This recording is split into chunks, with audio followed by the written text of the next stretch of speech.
Vi har modtaget deres brev, hvor de anmoder om enkestøtte. Uden deres mands dødsattest kan jeg desværre ikke imødekomme deres anmodning.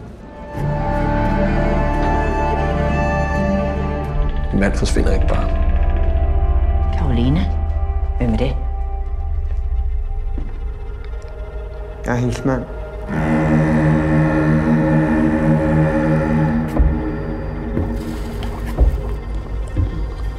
Har du været? Så jeg har fået et nyt liv. Og en forladelse. Verden er et frygteligt sted. Men vi bliver nødt til at tro på, at det ikke er sådan. Hvorfor skulle du hjælpe mig? Hvem skulle ellers gøre det?